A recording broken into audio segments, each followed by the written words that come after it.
Entré y vi a mi familia sentada en el sofá. Estaba mi esposo, mi madre, mi hijo y mi propia hermana. ¿Qué está pasando?, pregunté, temiendo lo peor. Mamá, siéntate, dijo mi hijo. Tienes que aceptar una nueva realidad. Ya no estás a cargo de esta familia. La tía Brin ahora hace más feliz a papá. Me puse furiosa. Todos lo sabían. Salí de la habitación sin decir una palabra. Al día siguiente, tenía 118 llamadas perdidas. Hola a todos. Gracias por estar aquí conmigo hoy. Antes de comenzar mi historia, me encantaría saber desde qué ciudad están viendo. No duden en compartirlo en los comentarios. Ahora, permítanme sumergirlos en esta historia. El viento que venía de la pista del Aeropuerto Internacional de Ciudad de México era cortante esa noche. Era ese tipo de frío que se cuela por el abrigo y se asienta en los huesos. Yo acababa de aterrizar después de 3 días agotadores en Monterrey. Había salvado un trato que mi esposo, Marco, casi había arruinado con su arrogancia. Estaba exhausta. Los ojos me ardían por la falta de sueño. Me dolían los hombros por el peso de la bolsa de mi laptop. Todo lo que quería era una ducha caliente, una copa de vino tinto y el confort de mi casa. Quería decirle a Marco que había arreglado su desastre. Quería confirmar que Sterling Ridge Real Estate, el imperio inmobiliario que habíamos construido durante 22 años, estaba a salvo por un trimestre más. Metí el auto en el camino de entrada de nuestra propiedad en Lomas de Chapultepec. Las luces de la sala estaban encendidas. Brillaban intensamente contra el césped oscuro y cubierto de escarcha. Era extraño. Usualmente, a las 10 de la noche, la casa estaba en silencio. Marco estaría en su estudio y nuestro hijo Javier, de 21 años, estaría en su habitación. Estaría jugando videojuegos o con sus amigos. Abrí la puerta principal y dejé caer mis llaves en el tazón de la mesa de recibidor. El silencio que me recibió no era de paz. Era un silencio pesado. Se sentía cargado, como el aire antes de una tormenta. «Hola», llamé mientras colgaba mi abrigo. «Marco, Javier, ya llegué». «Simone, estamos en la sala». La voz de mi madre vino del salón principal. Sentí que el estómago se me encogía.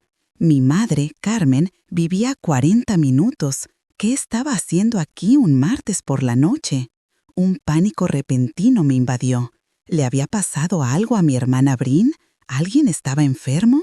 Corrí hacia la sala. Mi corazón golpeaba contra mis costillas. Pero no era una emergencia médica. Era una especie de tribunal. Estaban todos allí. Estaban acomodados en el sofá de diseño de piel que yo había elegido la Navidad pasada. Marco estaba sentado en el centro. Estaba impecablemente vestido con una camisa blanca, pero no me miraba a los ojos. A su izquierda estaba mi madre, Carmen. Su postura era rígida. Tenía las manos fuertemente agarradas sobre su regazo. A su derecha, Brin, mi hermana menor. Y en el sillón adyacente, mi hijo, Javier. La atmósfera era sofocante. Nadie estaba llorando, nadie parecía triste, simplemente se veían resueltos. «¿Qué está pasando?», pregunté, quedándome sin aliento. «¿Están todos bien, mamá?». Di un paso hacia adelante, pero Javier se puso de pie. No se acercó a abrazarme. Estaba plantado como un guardia de seguridad bloqueando una puerta. Me miró con unos ojos desprovistos de la calidez que yo había nutrido durante 2 décadas. «Mamá, siéntate», dijo Javier. Su voz era fría, era más profunda de lo que recordaba. Estaba despojada de todo afecto. «Tienes que escuchar y no hacer un escándalo». «¿Un escándalo? Javier, me estás asustando. ¿Qué es esto?»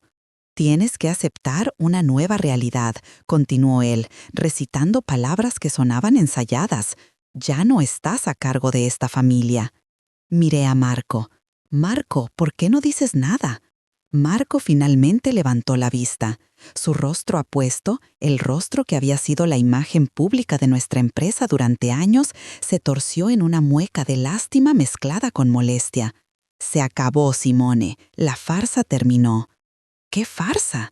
Sentí como si me estuviera ahogando en tierra firme. La tía Brin, dijo Javier, señalando a mi hermana. Ella hace más feliz a papá ahora, a diferencia de ti. Ella lo entiende. El mundo dejó de girar. Miré a Brin, mi hermana pequeña. Yo le había pagado el alquiler durante 6 años. Yo la había contratado cuando nadie más le daba trabajo. Estaba sentada con las piernas cruzadas. Llevaba una blusa de seda que se parecía sospechosamente a una que faltaba en mi armario. Y entonces lo vi. La mano de Marco estaba posada casualmente, posesivamente sobre la rodilla de Brin. No queríamos que te enteraras por un extraño, intervino mi madre, Carmen. Su voz no era de disculpa, era una regañina. Queríamos hacer esto en familia, Simone. Simone, tienes que ser realista. Llevas años casada con tu trabajo. Marco es un hombre con necesidades. Necesita una esposa que esté presente, no una socia que duerme con su laptop. Mamá, susurré. La traición me cortó más profundo que cualquier cuchillo. Tú lo sabías. ¿Lo apruebas? Estoy apoyando la felicidad, dijo Carmen, levantando la barbilla con desafío. Brin y Marco comparten una conexión. Se aman, Simone. No fue algo que planearan, simplemente sucedió. No puedes castigarlos por enamorarse. Miré a Brin. Ella me ofreció una pequeña sonrisa triunfante. Se metió un mechón de cabello detrás de la oreja y miró hacia abajo. En su dedo, brillando bajo las luces empotradas, había un anillo de diamantes. No era un anillo nuevo, era mi anillo. Era el diamante Art Deco antiguo que Marco me había regalado por nuestro 20º aniversario, el que había desaparecido misteriosamente de mi joyero hacía 6 meses. Yo había puesto la casa patas arriba buscándolo, llorando durante días. Marco me había dicho que yo era descuidada. Dijo que probablemente lo había perdido en el gimnasio. Ese es mi anillo, dije. Mi voz temblaba con una rabia tan pura que se sentía caliente en mi garganta.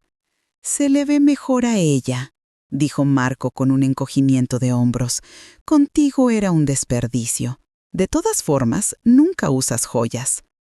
«Queremos que te mudes», dijo Javier, rompiendo el silencio de nuevo. «Papá se queda con la casa. Yo me quedo aquí. Es mejor que te vayas. Creas mucha tensión». Mi hijo, mi bebé, el que había amamantado durante las fiebres, el de cuya matrícula universitaria yo había pagado trabajando 80 horas a la semana. Ahora me estaba echando de la casa que construí. ¿Estás eligiendo esto?, le pregunté a Javier. Las lágrimas finalmente me picaban en los ojos. ¿Estás eligiendo a la mujer que se acuesta con tu padre a mis espaldas?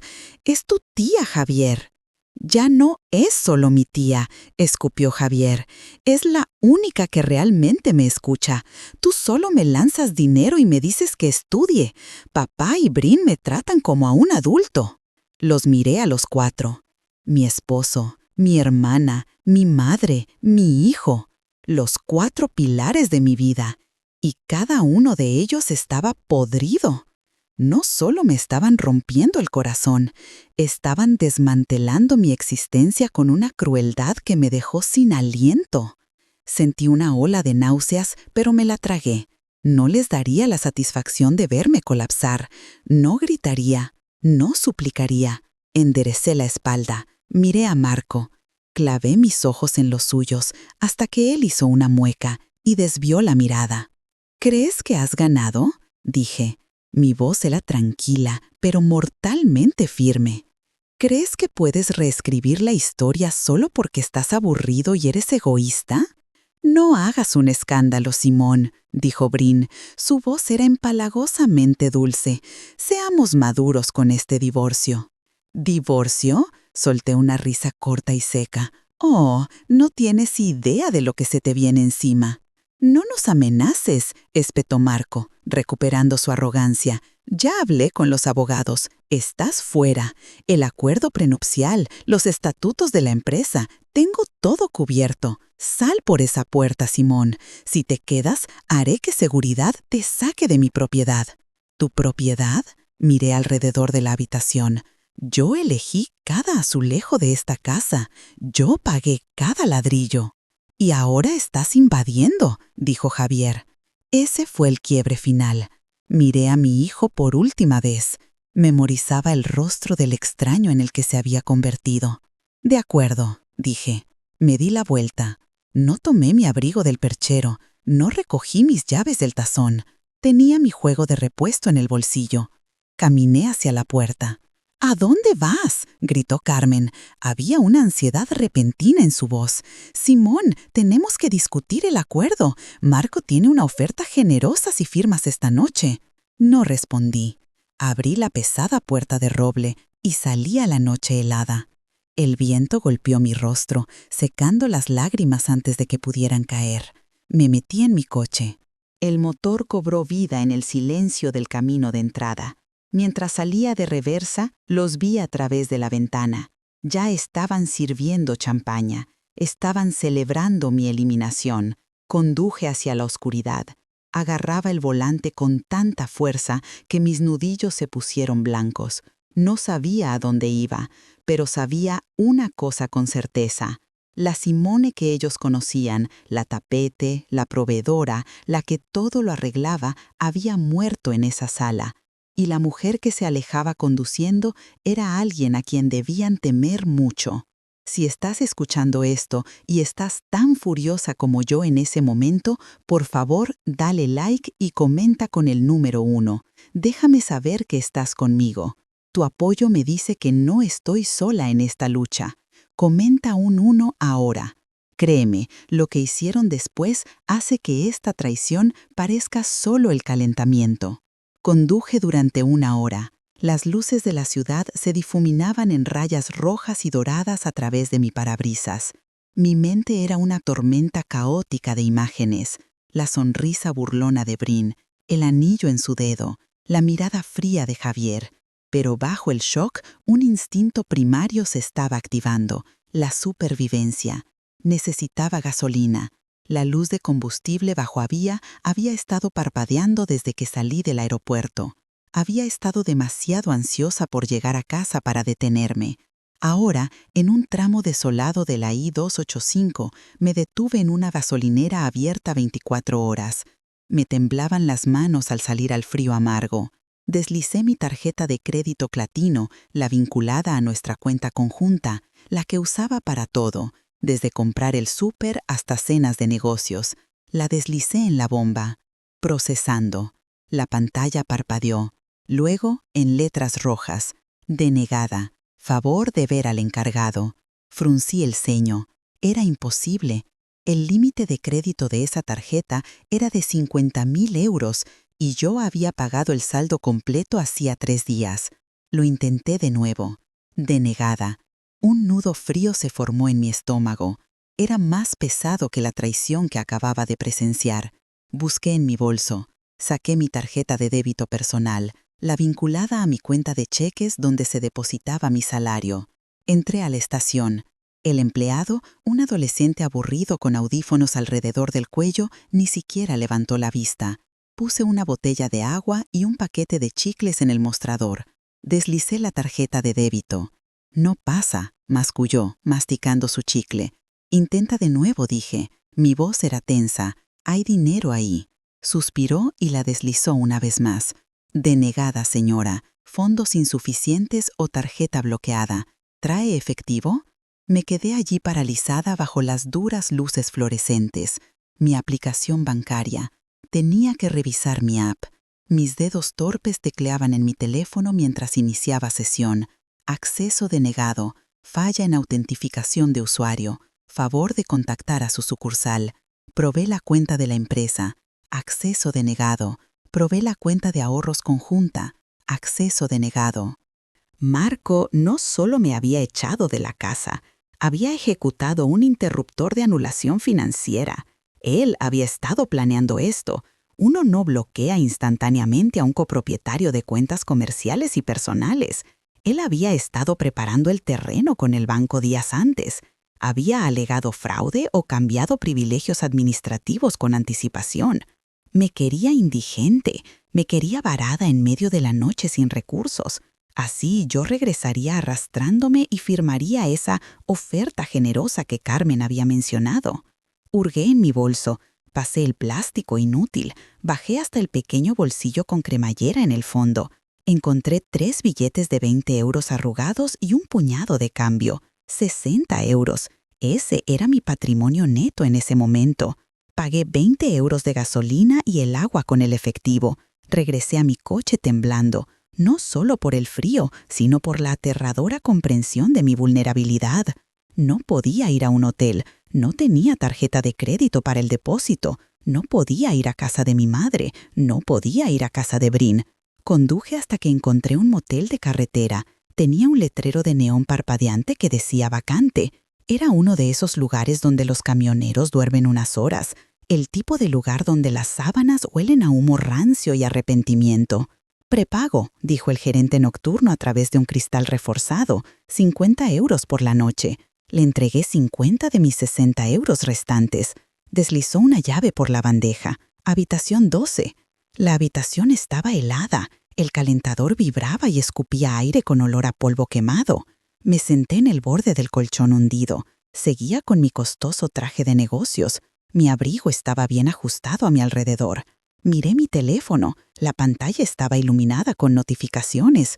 No había disculpas, ni un «por favor vuelve». 118 llamadas perdidas. La mayoría eran de un número que reconocí. El abogado personal de Marco, un tiburón llamado Ricardo Salas. Y luego los correos electrónicos comenzaron a llegar.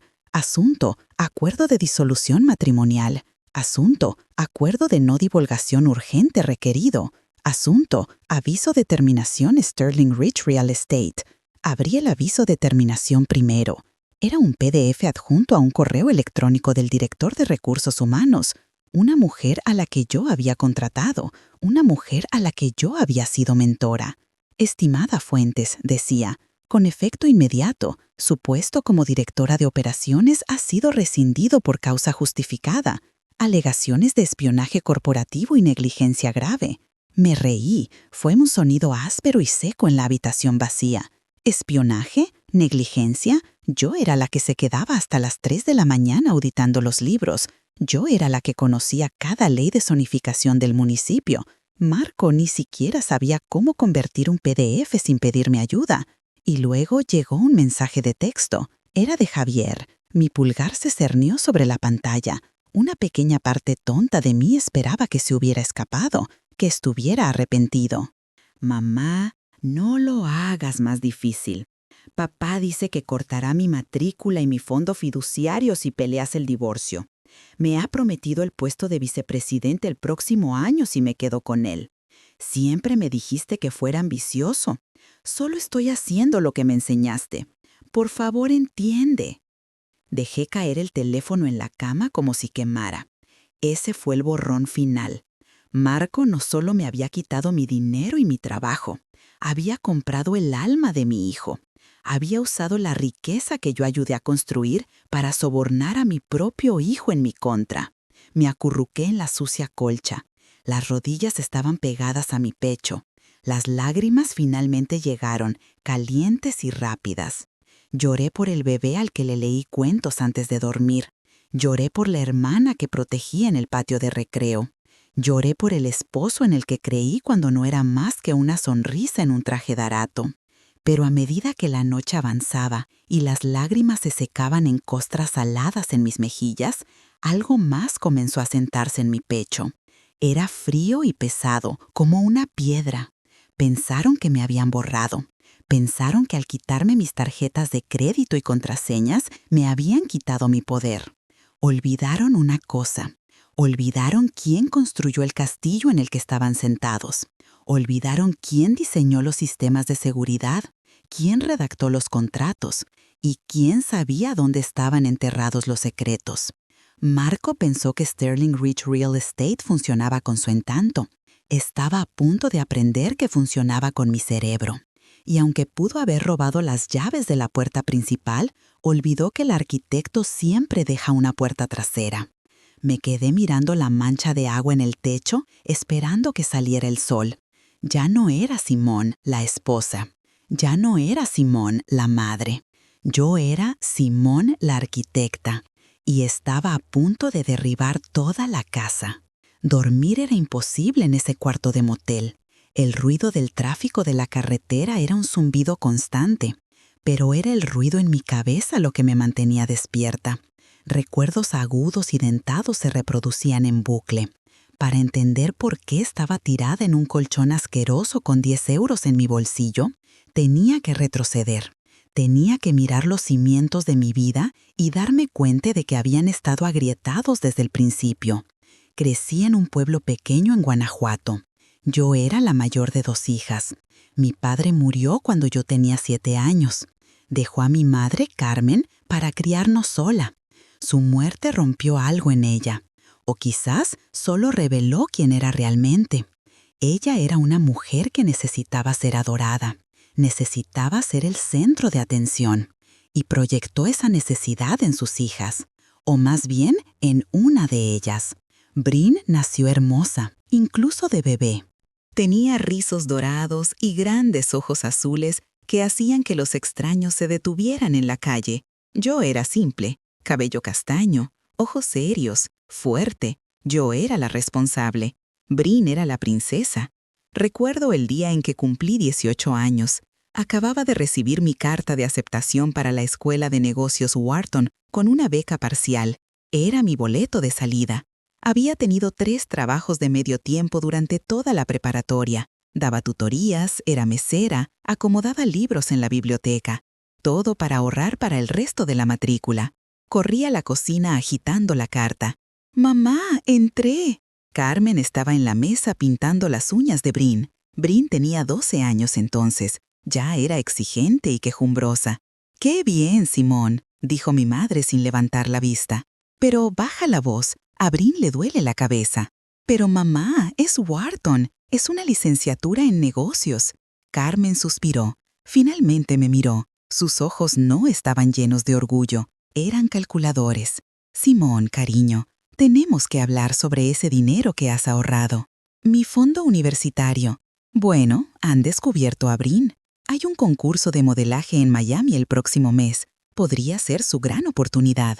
Pero las cuotas, el viaje, las fotos para el portfolio, es caro». Mi corazón se hundió.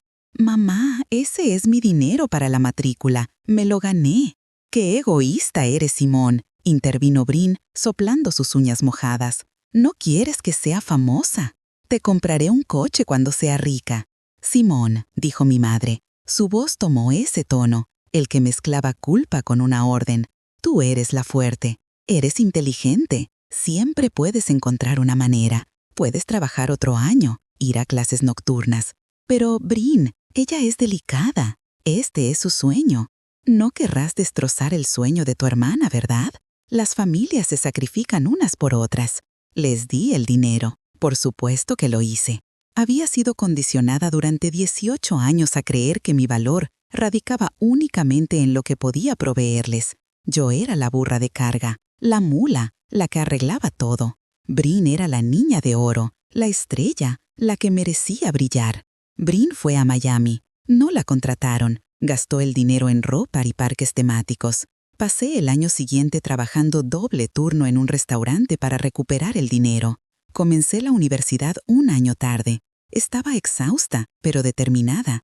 Esa dinámica nunca cambió, solo evolucionó. Cuando me gradué como la mejor de mi clase, mi madre no fue a la ceremonia. Dijo que Brin tenía ansiedad severa por una ruptura de 2 semanas con un novio. Crucé el escenario sola. Cuando obtuve mi primer gran ascenso en una firma de consultoría financiera, mi madre dijo: «¡Qué bien, cariño! Oye, ¿puedes prestarle a Brin 2,000 euros? Su casero está siendo terrible». Pagué el alquiler de Brin, pagué las reparaciones de su coche, pagué sus clases de actuación, a las que nunca asistió. Le compré a mi madre un condominio para que no tuviera que preocuparse por las escaleras. Pensé que estaba comprando su amor. Pensé que si solo daba lo suficiente, trabajaba lo suficiente, arreglaba suficientes problemas, finalmente me mirarían de la misma manera que miraban a Brin. Pensé que un día mi madre me miraría a la cara y diría: «Estoy muy orgullosa de ti, Simone, eres mi alegría». Pero nunca fui su alegría. Yo era su factura de electricidad, yo era su red de seguridad. Y luego conocí a Marco. Era encantador, ambicioso, y parecía verme. Me dijo que yo era brillante, me dijo que yo era hermosa. No me di cuenta entonces de que tenía la misma mirada calculadora en sus ojos que mi madre. Él no vio a una alma gemela, vio a un huésped, vio a una mujer entrenada para darlo todo y no pedir nada a cambio. Encajó perfectamente en el espacio vacío de mi corazón que mi madre y mi hermana habían vaciado. Me casé con él. Pensé que estaba construyendo una nueva familia, una familia mejor. Tirada en el oscuro cuarto del motel, la revelación me golpeó con la fuerza de un impacto físico. No había escapado de mi dinámica familiar casándome con Marco, la había recreado. Marco era el niño de oro, exigiendo adoración y recursos. Yo seguía siendo la burra de carga, trabajando en las sombras para mantener las luces encendidas. Y Brin era solo la conclusión inevitable. Los dos parásitos de mi vida finalmente se habían encontrado. Tú eres la fuerte, Simone, la voz de mi madre resonó en mi memoria. Bueno, tenía razón en una cosa. Yo era fuerte, lo suficientemente fuerte para mantenerlos durante 40 años, y ahora Dios los ayudara. Yo era lo suficientemente fuerte como para dejarlos ir. Me senté en la cama, los resortes metálicos chirriaron. No iba a llorar más, la tristeza se había ido. Fue reemplazada por una claridad clínica y fría. Querían a la delicada Brin, querían al soñador Marco. Bien, podían tenerse el uno al otro, pero no podían tener mi dinero, no podían tener mi empresa. Recogí mi bolsa de laptop. Era hora de dejar de ser la hija sacrificada. Era hora de ser la directora ejecutiva que liquida activos tóxicos. El sol de la mañana se filtraba por las cortinas sucias del cuarto de motel. Proyectaba largas sombras polvorientas en el suelo. Abrí mi laptop. Afortunadamente tenía un hotspot de Wi-Fi portátil en mi bolsa. Era una costumbre de años de viajes de negocios. Marco no podía cortar un dispositivo cuya existencia desconocía. Todavía no intenté iniciar sesión en las cuentas bancarias. Sabía que esas puertas estaban cerradas herméticamente. En su lugar, abrí un archivo llamado SR Expediente 1 para entender cómo iba a destruir a Marco. Tienes que entender cómo lo construí. Conocí a Marco hace 22 años en un evento de networking inmobiliario en el centro de Guadalajara. Él tenía 29 años. Llevaba un traje que no le quedaba del todo bien. Sostenía una copa de vino barato y dominaba la conversación con un grupo de inversionistas. Él era eléctrico. Tenía una sonrisa que podía vender hielo a un esquimal. Una risa que te hacía sentir como la persona más divertida del mundo. Yo tenía 25 años. Era analista junior en una de las grandes firmas de consultoría. Estaba parada en un rincón. Agarraba mi carpeta de estudios de mercado. Lo observé moverse por la sala. Era carismático, sí, pero podía escuchar lo que estaba diciendo. Estaba soltando jerga. Estaba haciendo promesas sobre rendimientos que eran matemáticamente imposibles. Me acorraló junto al buffet. Parece que estás analizando la integridad estructural de las brochetas de camarón, bromeó. No, sonreí. Estoy analizando tu discurso a esos inversores. Estás prometiendo un 15% de rendimiento en una propiedad en un distrito en declive. Les vas a hacer perder su dinero. Parpadeó sorprendido. Luego se echó a reír. Está bien, me atrapaste. Soy un tipo de grandes ideas, no un tipo de números. Necesito a alguien que entienda las cosas aburridas. Las cosas aburridas son las que te mantienen fuera de la cárcel, dije secamente. Él se enamoró de mí, o al menos de lo que yo podía hacer por él en ese mismo momento. En 6 meses estábamos casados. En un año fundamos Sterling Ridge Real Estate. La división del trabajo se estableció de inmediato. Marco era el rostro. Él era el director ejecutivo. Tomaba las reuniones con los clientes. Jugaba golf con los desarrolladores. Daba entrevistas al Wall Street Journal y a Forbes. Amaba los reflectores. Amaba el título. Yo era la arquitecta. Yo era la directora de operaciones. Pero en realidad yo era todo lo demás. Yo buscaba las propiedades, negociaba los préstamos, administraba a los contratistas, Peleaba con el ayuntamiento por las licencias de zonificación, hacía los impuestos, las nóminas y el cumplimiento legal. Nuestro primer gran proyecto fue un desastre a punto de ocurrir. Marco había comprado una bodega deteriorada en el sur de Guadalajara. Estaba convencido de que sería la próxima gran conversión a lofts. Pagó $500,000, demasiado. El contratista que contrató se fugó con el depósito. Estábamos al borde de la bancarrota. Esto fue antes de que hubiéramos vendido una sola unidad. Recuerdo estar sentada en la mesa de nuestra cocina. Estaba embarazada de Javier. Miraba los números rojos en el libro mayor. Marco caminaba de un lado a otro. Sudaba a través de su camisa. Estaba en pánico. «Estamos acabados, Simón. Mi reputación está arruinada. Me van a demandar». «Siéntate», ordené. Tomé las joyas de mi abuela, la única herencia que había recibido. Estaban a salvo de mi madre y Brin. Las vendí. Liquidé mi fondo de jubilación. Renegocié los términos con el banco. Presenté un plan de negocios tan detallado, tan a prueba de balas, que el gerente de la sucursal dijo que era el mejor que había visto. Despedí al amigo de Marco, que estaba actuando como gerente de proyecto. Yo misma me hice cargo de la supervisión del sitio. Caminaba por zonas de construcción con un casco y una panza de 6 meses. Terminamos el proyecto. Agotamos las ventas en 3 semanas. Marco fue aclamado como un visionario en la prensa de negocios. El titular decía, «Marco Sterling, el nuevo rey de los lofts». Él trajo la revista Casa Radiante. «Mira esto, nena, lo hicimos». No me mencionó en la entrevista ni una vez. Cuando se lo señalé suavemente, me besó en la frente. «Cariño, ya sabes cómo son los medios. Les gusta una narrativa simple. Además, odias los reflectores. Eres mi arma secreta, el poder detrás del trono». Lo acepté. Me dije a mí misma que era por la familia. Me dije a mí misma que mientras la empresa tuviera éxito, no importaba de quién fuera la cara en la portada. Fui una tonta durante 20 años.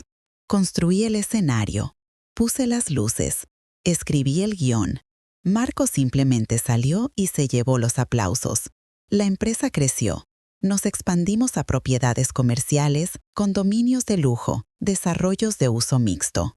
Éramos millonarios, pero la estructura de la empresa, ese fue mi obra maestra. Marco era perezoso con los detalles. Odiaba leer contratos. Odiaba las contraseñas. «Arréglalo, Simón», era su frase favorita. Así que configuré la infraestructura digital.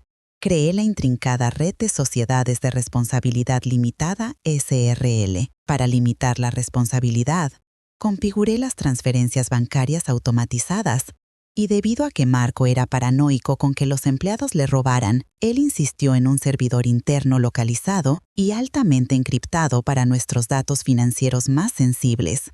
Él quería un acceso fantasma, un inicio de sesión de administrador maestro que pudiera pasar por alto todos los demás protocolos en caso de que alguna vez nos quedáramos bloqueados o secuestrados por el personal de TI. «Solo tú y yo conoceremos el acceso fantasma», había dicho. Pero Marco nunca se molestó en memorizar la compleja cadena de 64 caracteres que generé. La escribió en un post-it, la guardó en el cajón de su escritorio durante una semana y luego la tiró. Asumió que yo siempre estaría allí para teclearla por él. Tenía razón, siempre estuve ahí. Hasta ayer. Ahora, sentada en el motel, miré la pantalla de inicio de sesión del servidor privado de Sterling Ridge. El túnel VPN era seguro. Marco pensó que llamar al banco y eliminarme como firmante había cortado mi acceso. Pensó que despedirme a través de recursos humanos había revocado mi acceso. Se basó en protocolos estándar. Se basó en la puerta principal. Olvidó el acceso fantasma. Mis dedos se cernieron sobre el teclado. Escribí la cadena de caracteres. Era un verso de un poema que me encantaba. Estaba mezclado con las coordenadas GPS del primer edificio que compramos y la fecha en que a Javier se le cayó su primer diente. Marco no sabía nada de esas cosas. Autenticación. Acceso concedido. Nivel de administrador. La pantalla se inundó de datos. Todo el sistema nervioso de Sterling Ridge estaba abierto ante mí. correos electrónicos, transferencias bancarias, registros de libros, documentos fiscales, historiales de chat privados. No solo estaba mirando una empresa, estaba mirando la escena del crimen de mi matrimonio. Comencé a descargar. No quería solo unos pocos archivos, lo quería todo.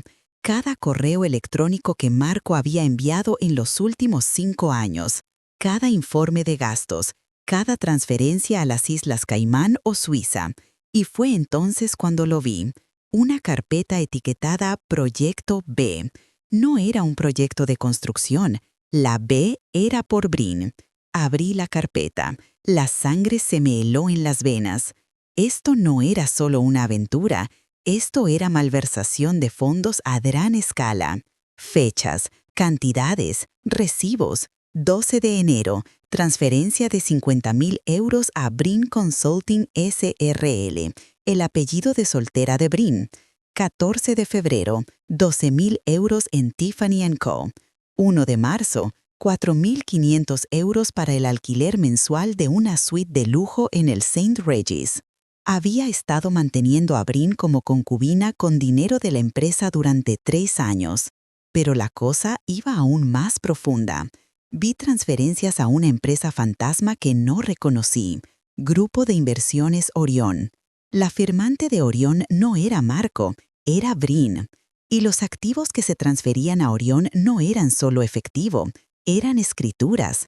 Marco estaba transfiriendo lentamente los títulos de nuestras propiedades no grabadas más valiosas a una empresa propiedad de mi hermana. Estaba destrupando a Sterling Ridge. Se estaba preparando para dejarme con el caparazón vacío mientras él y Brin se marchaban con los activos. Me sentí enferma. Esto no era solo reemplazarme como esposa, esto era un robo a mano armada. Pero mientras me desplazaba por los documentos, una sonrisa fría tocó mis labios. Marco era un actor, no un arquitecto. No entendía el papeleo que estaba firmando. En su arrogancia y la codicia de Brin, habían cometido errores. Errores de aficionados, errores descuidados. Habían falsificado mi firma en las transferencias de escrituras. Podía verlo en los PDFs, una copia digital torpe de mi firma de un documento diferente. Y en el acuerdo operativo del Grupo de Inversiones Orión, Brin había listado su dirección permanente. Era mi dirección, la casa que yo pagué. Los tenía en mis manos. Pero no podía atacar todavía. Si iba a la policía ahora, Marco alegaría que fue un error administrativo, pagaría una multa y me enterraría en litigios durante años.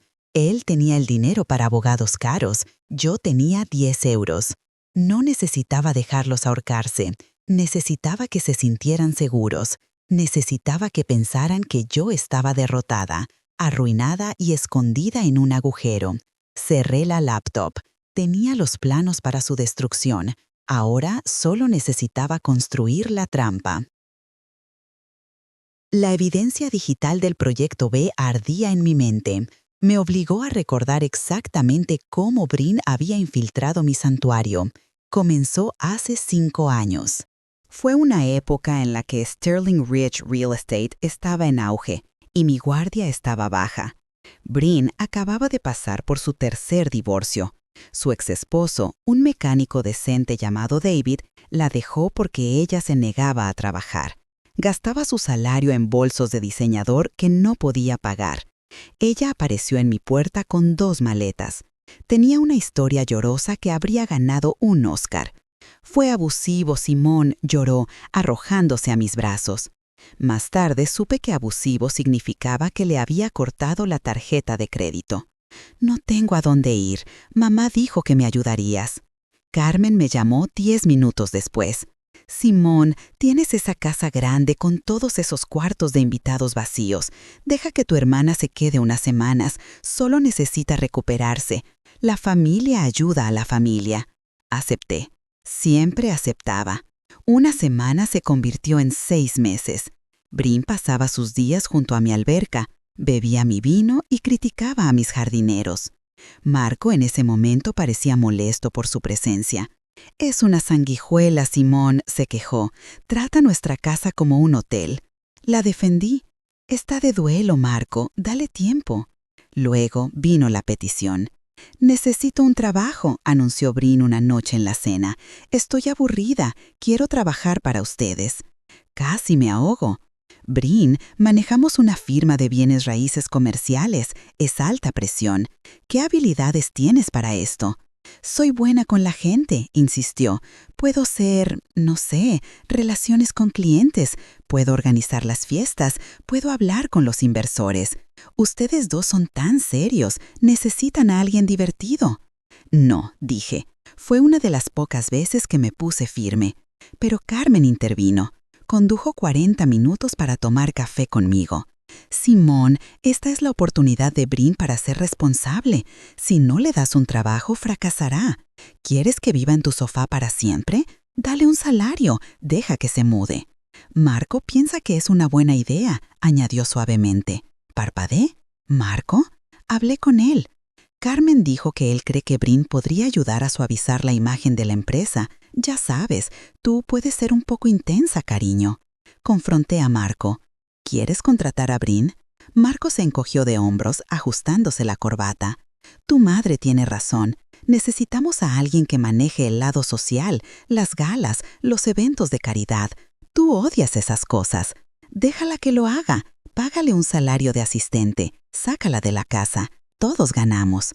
Así que lo hice. Creé un puesto. Directora de eventos especiales. Al principio pareció funcionar. Brin se mudó a un departamento que yo subsidié y organizó la fiesta de Navidad de la empresa. Fue lujosa, excedió el presupuesto, pero fue un éxito. Luego comenzaron los cambios sutiles. Brin comenzó a venir a la oficina todos los días. No vestía ropa de negocios, sino vestidos ajustados que estaban justo al límite de lo inapropiado.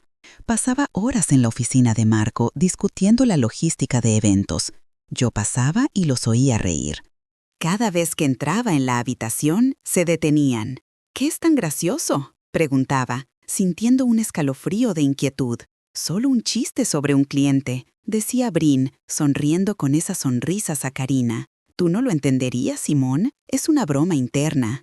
Comenzó a unirse a nosotros para los almuerzos de negocios. Luego comenzó a reemplazarme en ellos. Simón, quédate y termina las proyecciones trimestrales, decía Marco. Brin y yo llevaremos a los desarrolladores al asador. Sabes que odias la charla trivial. Y yo odiaba la charla trivial. Me encantaba el trabajo. Así que los dejé ir. Me quedaba en la oficina comiendo una ensalada en mi escritorio. Analizaba los números. Me aseguraba de que nuestros márgenes de ganancia fueran saludables. Mientras, mi esposo y mi hermana bebían martinis y se reían a mis expensas. Noté cambios en Marco. Comenzó a vestirse más joven. Compró un Porsche que no necesitaba. Comenzó a quedarse fuera hasta tarde por el networking.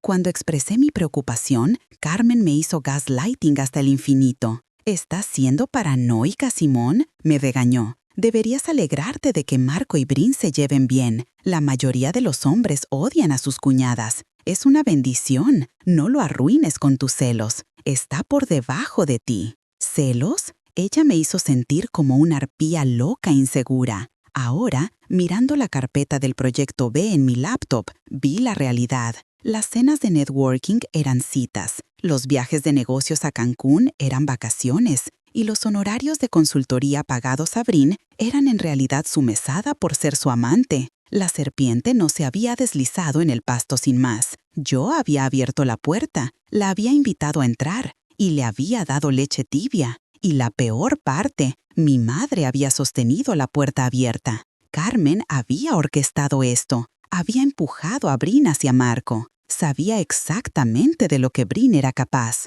Ella quería que Brin tuviera la vida que yo construí, porque en su mente retorcida, Brin merecía el reino y yo era solo la constructora, destinada a levantarlo e irme. Golpeé el escritorio barato del motel con la mano. El dolor me ancló a la realidad.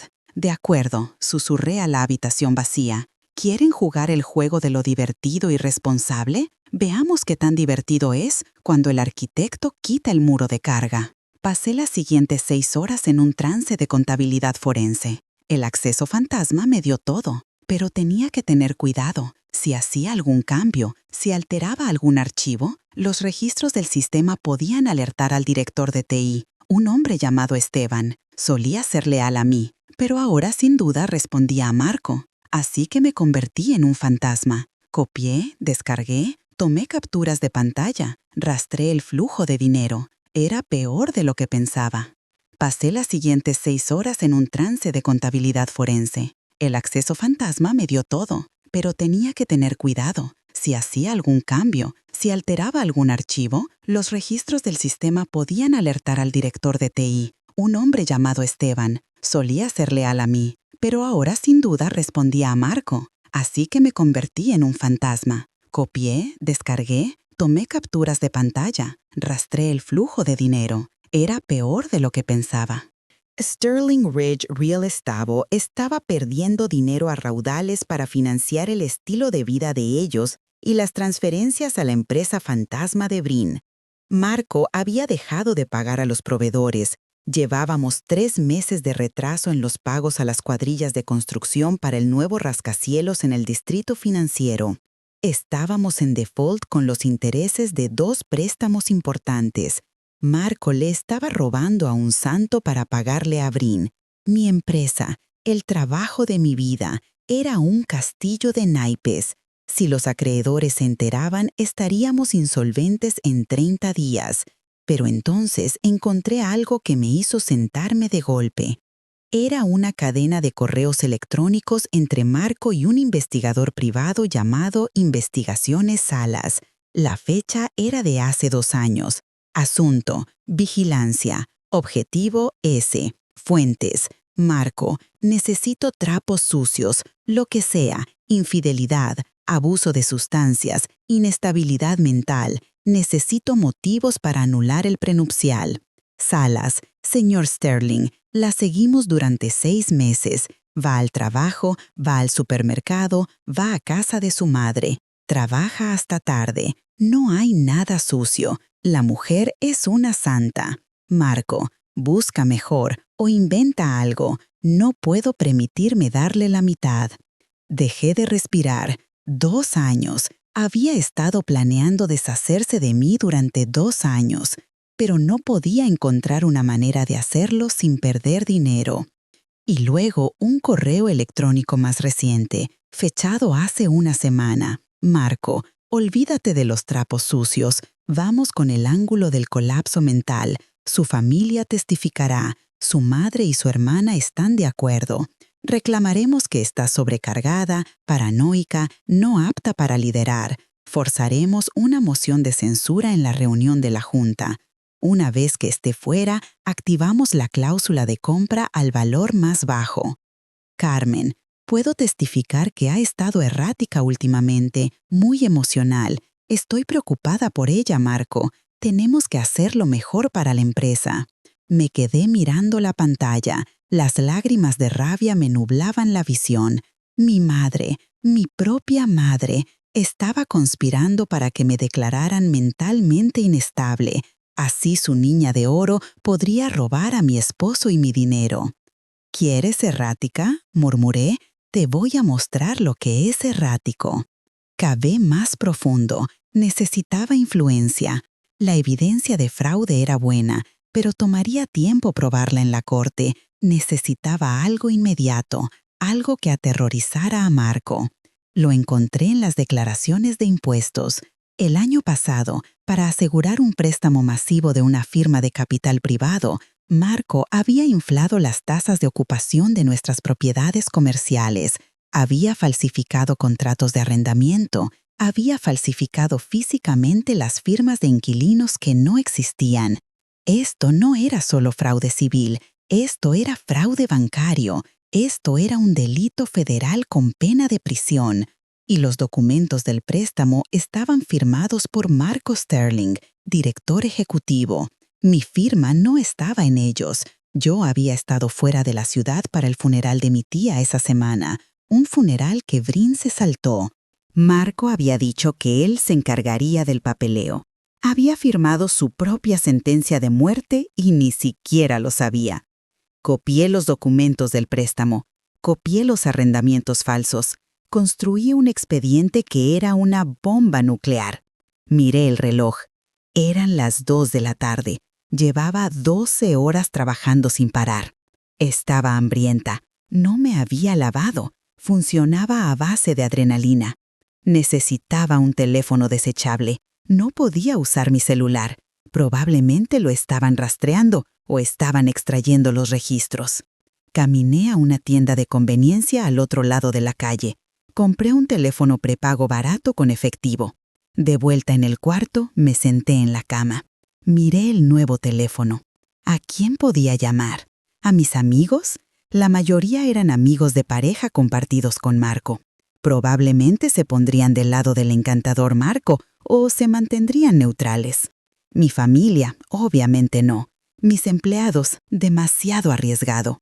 Necesitaba a alguien poderoso, a alguien que odiara a Marco, a alguien con los recursos para librar una guerra. Un hombre apareció en mi cabeza. Don Elías Velázquez. Elías era un magnate inmobiliario multimillonario en Guadalajara. Dinero antiguo, despiadado, pero con principios. Hace 3 años, Marco le había ganado a Elías una adquisición de un terreno privilegiado en el desarrollo de la línea 3 del metro. Marco había ganado sobornando a un regidor para que cambiara la zonificación del terreno. Un movimiento al que yo me había opuesto ferozmente, pero que Marco hizo a mis espaldas. Elías había sospechado juego sucio. Había llamado públicamente a Marco un trepador de traje barato. Marco se había reído, pero Elías nunca olvidó. Si iba con Elías Velázquez con pruebas del fraude de Marco, específicamente el fraude que le había costado a Elías ese trato, era un tiro al aire. Elías podría simplemente reírse de mí, podría rechazarme, pero era la única persona en Guadalajara con suficiente poder para protegerme del equipo legal de Marco. Marqué el número de Velázquez Empresas. Me lo sabía de memoria. Lo había buscado suficientes veces cuando éramos rivales. Velázquez Empresas, oficina del presidente, contestó una voz clara. Necesito hablar con el señor Velázquez de inmediato. El señor Velázquez está en reuniones. ¿Puedo preguntar de qué se trata? Dígale que es Simone Fuentes, dije. Dígale que sé cómo Marco Sterling consiguió la rezonificación de la línea 3. Y dígale que tengo los correos electrónicos. Hubo una pausa. Un momento, por favor. 30 segundos después, una voz profunda y áspera estaba al teléfono. Señora Fuentes, ¿a qué debo el placer? ¿Su esposo la envió a regodearse? Mi esposo acaba de despedirme, vació mis cuentas bancarias y puso a su amante en mi casa. Dije con voz firme, no estoy aquí para regodearme, señor Velázquez. Estoy aquí para quemarlo hasta las cenizas. Pensé que tal vez querría traer los malvaviscos. Silencio. Luego una risa baja. La estoy escuchando. Antes de ir a encontrarme con Elías Velázquez, había una herida más que tenía que cauterizar. Un archivo que había estado evitando en la base de datos de Sterling Ridge, el fondo fiduciario de Javier.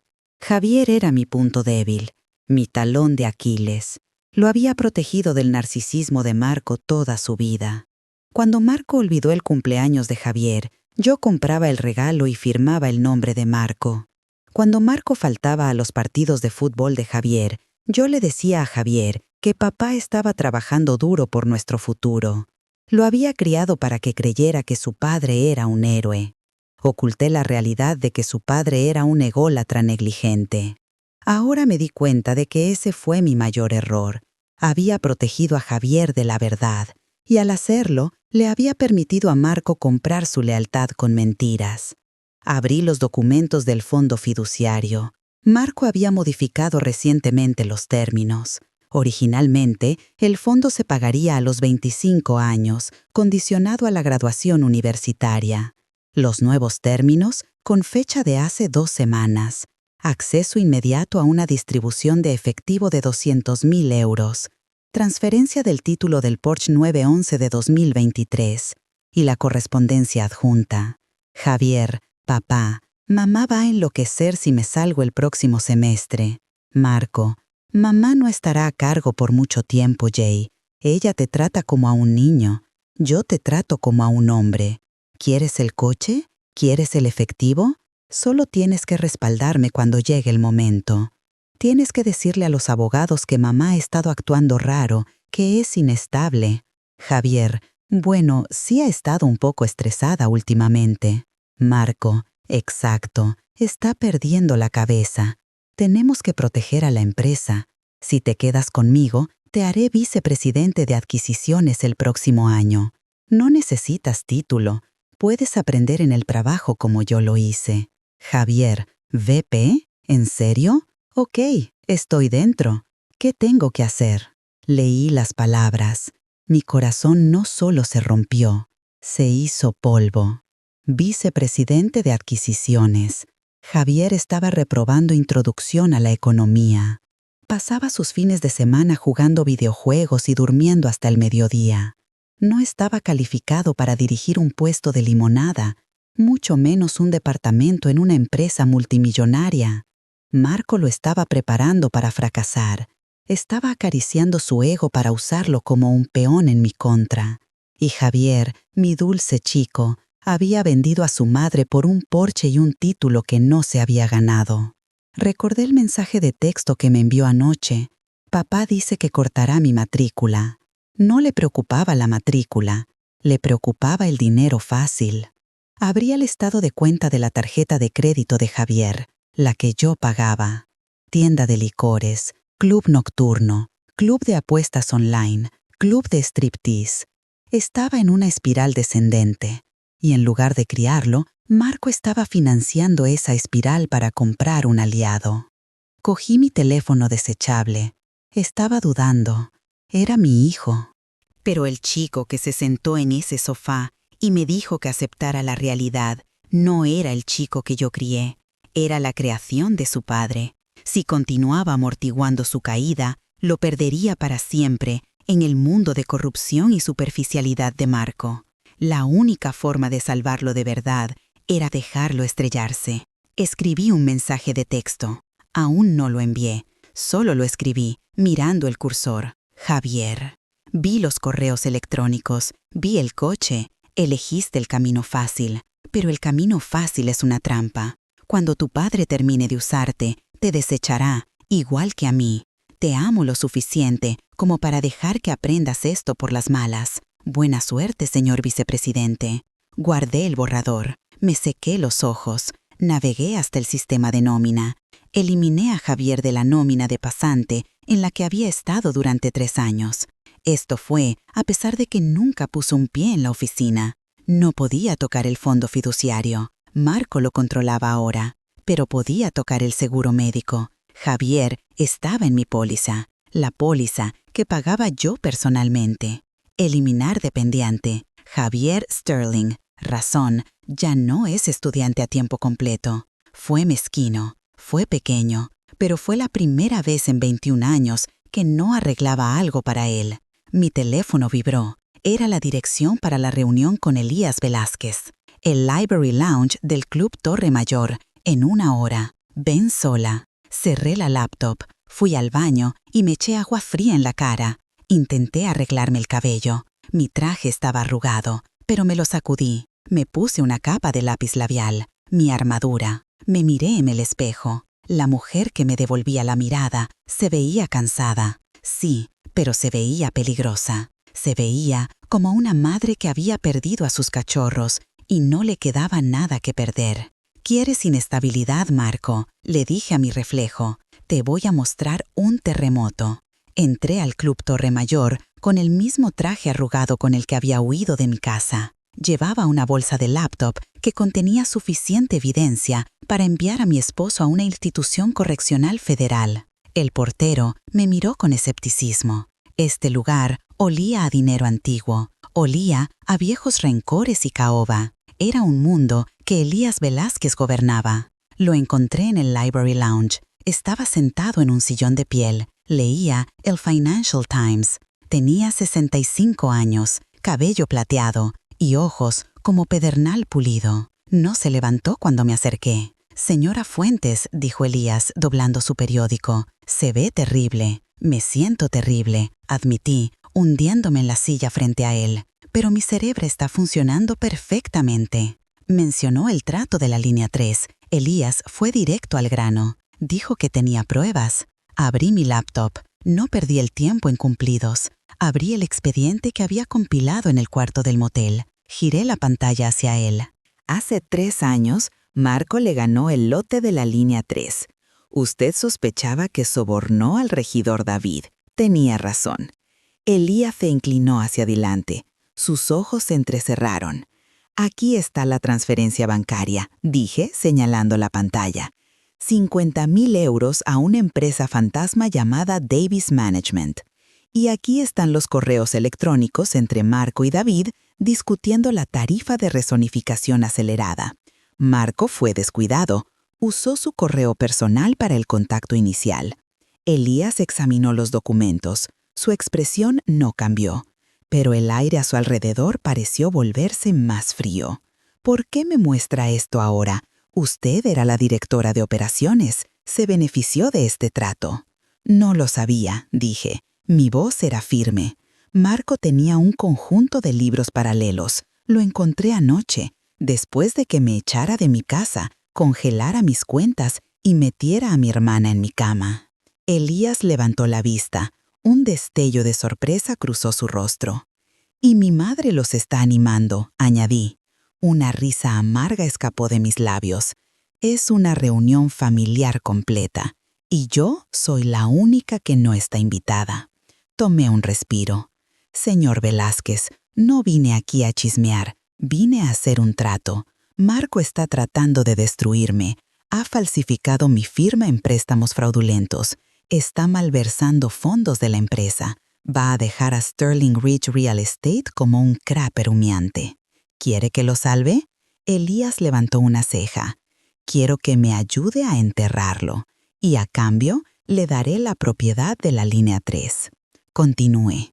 Marco está sobreapalancado. Está escaso de efectivo. Está a punto de incumplir con los préstamos de construcción. Si usted interviene ahora como un inversor caballero blanco, ofreciendo un préstamo puente para salvar el proyecto, él lo aceptará. Está desesperado.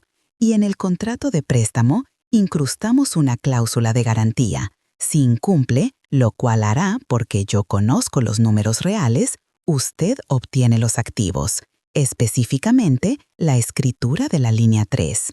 Elías me miró durante un largo momento.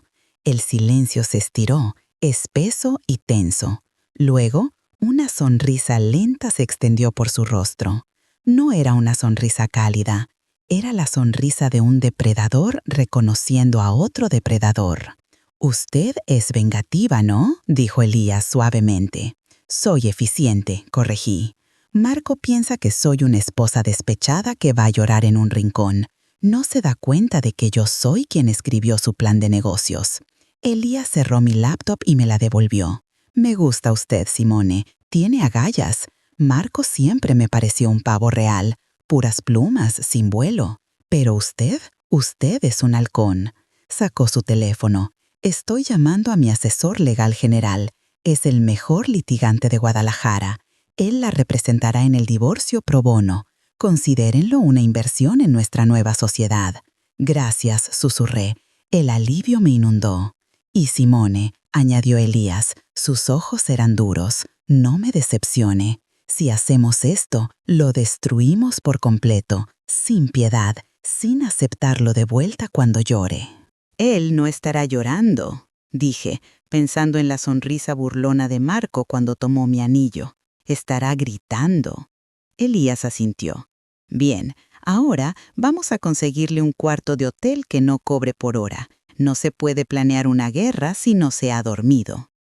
Esa noche dormí en una suite del St. Regis Guadalajara. Fue pagada por Velázquez Empresas. Me di un largo baño, me tallé la mugre del motel de mi piel. Mientras yacía entre las sábanas limpias y frescas, sentí un profundo cambio dentro de mí. Durante 20 años había sido la que arreglaba todo. Había suavizado los errores de Marco, había limpiado sus desastres, lo había hecho quedar bien. Había sido el pegamento invisible que mantenía todo unido. Ahora iba a ser el solvente, iba a disolver todo lo que él creía poseer. Cogí mi teléfono desechable y le envié a Elías un mensaje de texto de una palabra: lista. 3 días después, la trampa estaba lista. El abogado de Elías, un hombre aterradoramente tranquilo llamado Rogelio Torres, había redactado el acuerdo de divorcio. Era una obra maestra de desorientación legal. En la superficie parecía una rendición completa. La propuesta: Marco se queda con la casa familiar. Marco conserva la propiedad total de Sterling Ridge. Simón recibe una suma global única de 500.000 euros, una fracción de lo que me correspondía. Simón renuncia a todo reclamo de futura pensión alimenticia. Parecía que me estaba rindiendo. Parecía que estaba rota, desesperada por efectivo, y que solo quería huir. A Marco le encantaría. Alimentaba perfectamente su ego. Pero enterrada profundamente en el documento de 60 páginas, en la sección 14, subsección C, párrafo 4, estaba la cláusula de la píldora venenosa.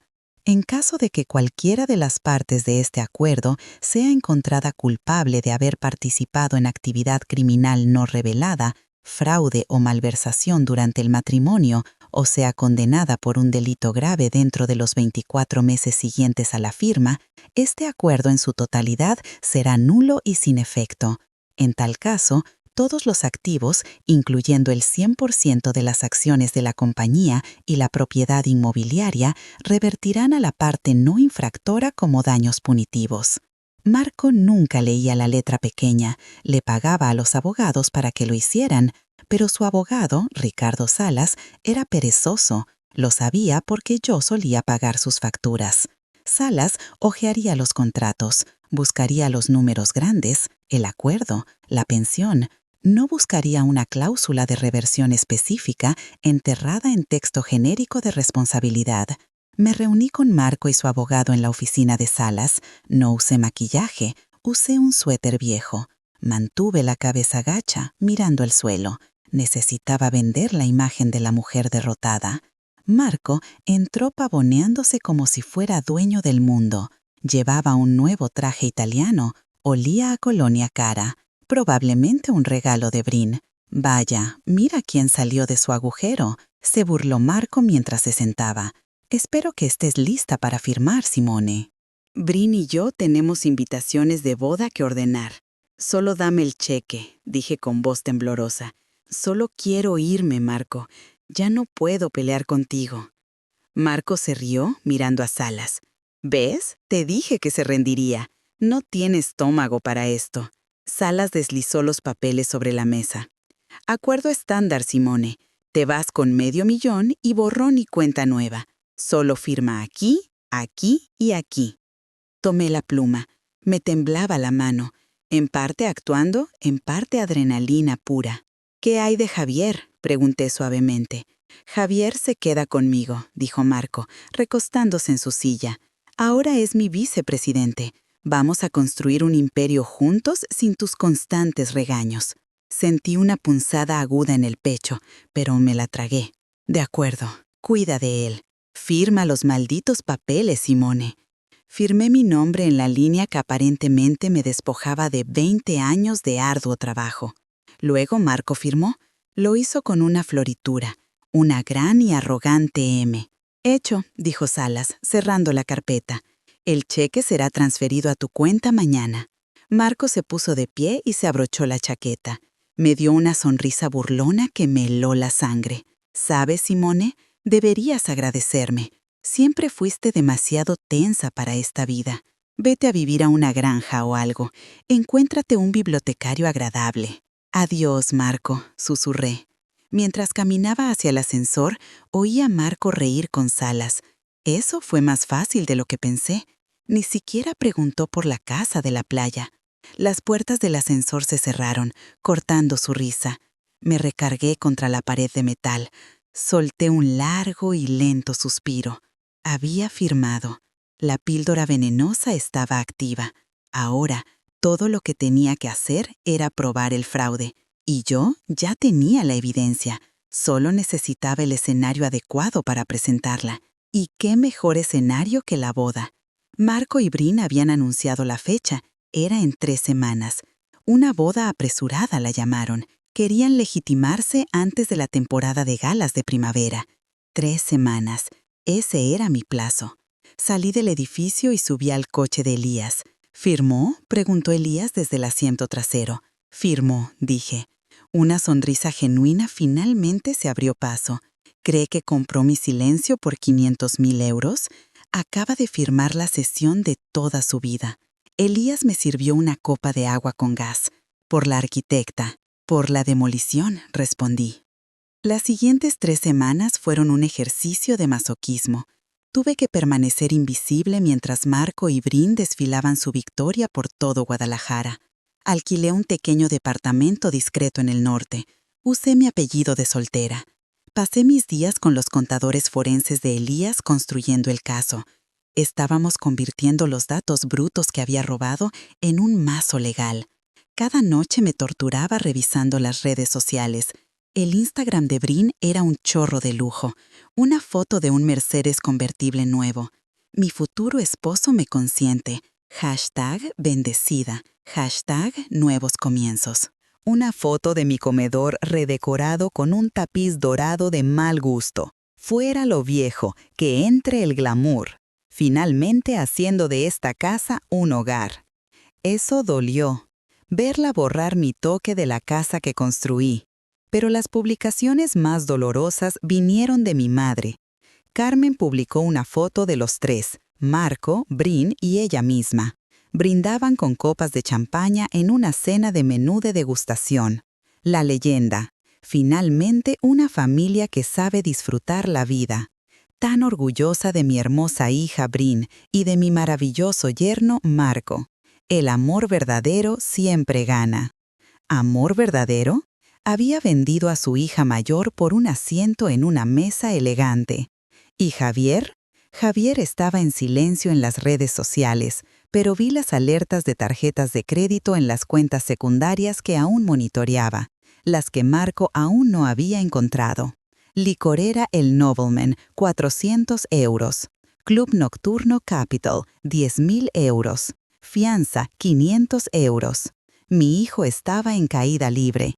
Marco no lo estaba criando, lo estaba complaciendo. Quería correr y salvarlo, pero Elías me detuvo.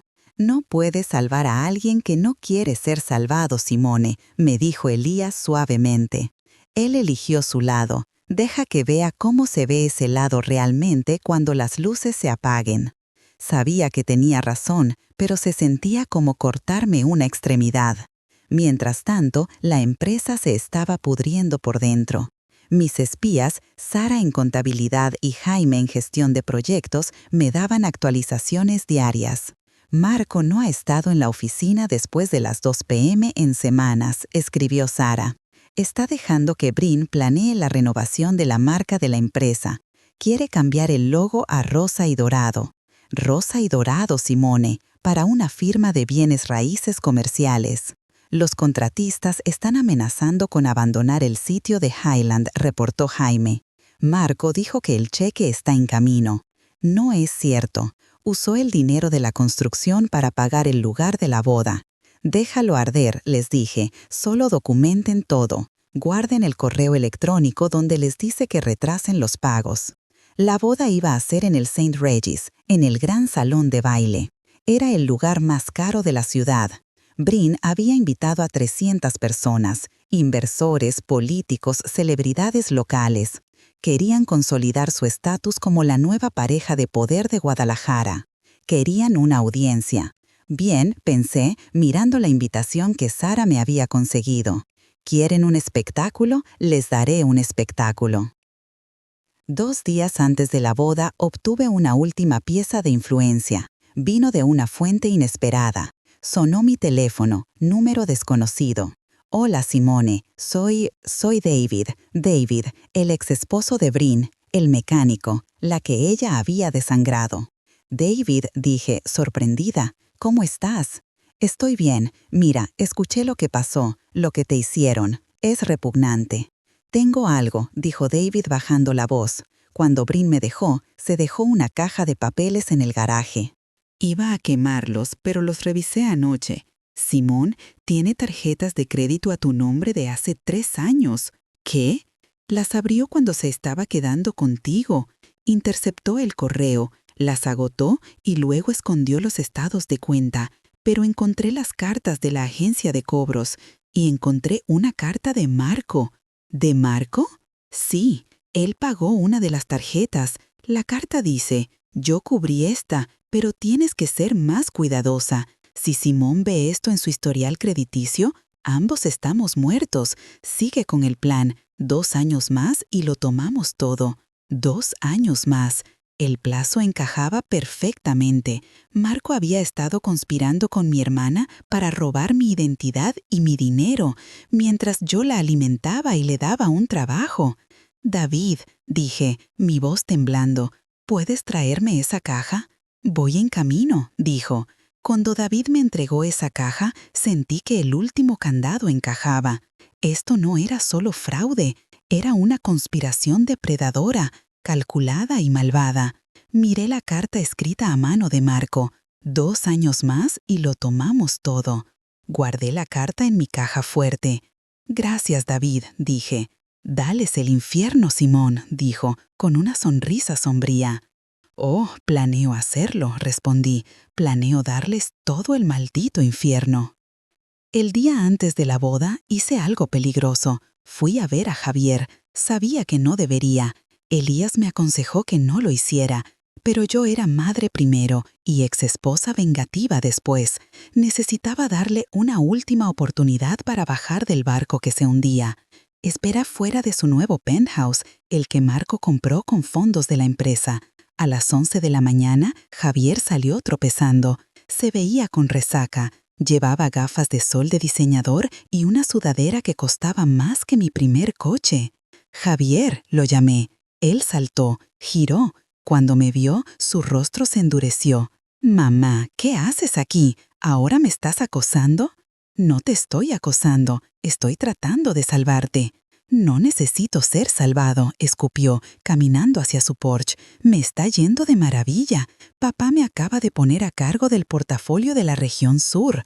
«Javier, escúchame», dije, interponiéndome en su camino. «Tu padre te está mintiendo. La empresa está en bancarrota. Está robando dinero para pagar este estilo de vida. Te está usando como escudo. Cuando lleguen los federales y van a venir, tu nombre está en los documentos». Javier se rió. Era un sonido hueco y frágil. «Solo estás celosa porque papá está ganando y tú eres una don nadie. Estás viviendo en algún barrio bajo, ¿verdad? Papá me lo dijo». «Estoy viviendo en la realidad», dije. Mi voz era urgente. «Javier, por favor, no vayas a la boda mañana. Solo di que estás enfermo. Vete a quedar con tus amigos. Simplemente no estés parado allí con él cuando suceda».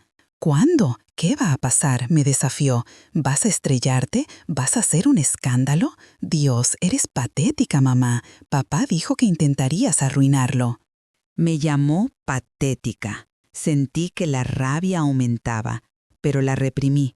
«Javier, mírame. Yo te crié, te conozco. No eres esta persona. Eres amable, eres inteligente, no eres un ladrón». «No soy un ladrón», gritó. Su rostro se enrojeció. «Soy un hombre de negocios como papá». «Papá es un fraude», le grité de vuelta, «y Brin es un parásito. Y si te quedas con ellos, te hundirás con ellos». Javier me fulminó con la mirada. Luego sacó su teléfono. «Voy a llamar a seguridad. Aléjate de mí». Se subió a su coche y aceleró el motor agresivamente. Mientras salía del estacionamiento, bajó la ventanilla y gritó: «No vengas mañana, mamá. Nadie te quiere ahí. Eres el pasado». Lo vi irse. Mi corazón se rompió de nuevo. Pero esta vez la ruptura fue más limpia. Lo había intentado, había extendido mi mano. Él la había bofeteado. Estaba solo ahora. Conduje de vuelta a mi departamento. Elías estaba esperando con los preparativos finales. «¿Cómo te fue?», preguntó, aunque claramente conocía la respuesta por mi rostro. «Se fue», dije secamente, completamente con el cerebro lavado. Entonces aprenderá por las malas, dijo Elías. ¿Estás lista para mañana? Tenemos los códigos de acceso del proyector. La policía está informada. El inspector Chávez está esperando en el lobby a las 8 p.m. Sí, Elías me entregó una funda para ropa.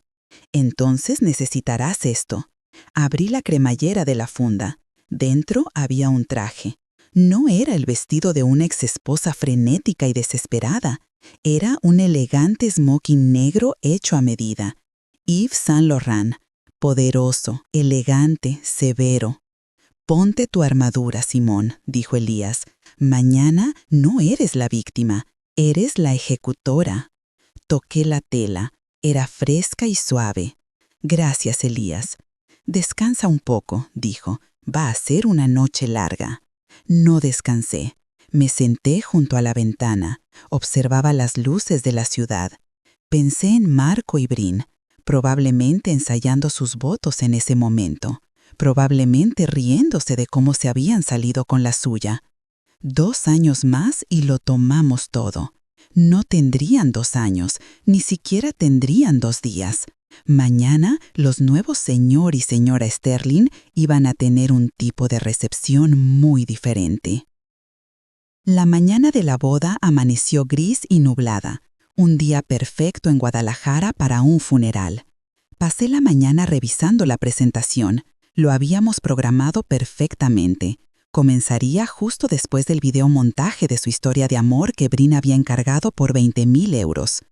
A las 6 de la tarde, los invitados comenzaron a llegar al Stay Regis. Observé la transmisión en vivo desde una cámara que Elías había instalado en el salón de baile. Él tenía una participación en el hotel. Obtener acceso fue trivial. Era nauseabundamente opulento. La habitación estaba cubierta de cristal y rosas rosadas. Miles de ellas. Había una escultura de hielo de Marco y Brin entrelazados. Vi a mi madre, Carmen, saludando a los invitados. Llevaba un vestido color champaña. Era demasiado juvenil para ella.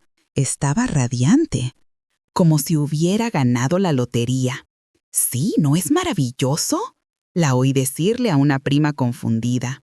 «Son almas gemelas, Simone». Oh, la pobre Simone no pudo manejar el éxito de Marco. Se está tomando un tiempo libre. Vi a Marco. Parecía nervioso, pero triunfante. Estaba dando la mano, palmeando espaldas, hacía el papel del rey benevolente. Y Brin entró con un vestido de Vera Wang hecho a medida. Estaba cubierta de diamantes, diamantes que mi compañía pagó. Era hermosa, tenía que admitirlo, hermosa y podrida. La ceremonia comenzó. Los escuché intercambiar votos. «Prometo ser tu socio en todas las cosas», dijo Marco, mirando profundamente a los ojos de Brin. «Prometo apoyar tus sueños y pasar mi vida haciéndote feliz», gorjeó Brin. Yo estaba sentada en la suite del hotel de arriba, bebiendo café negro. «Mentiras», susurré. «Cada palabra es una mentira». «¿Estamos listos?», preguntó Elías, revisando su reloj. «La señal está en vivo». El técnico confirmó.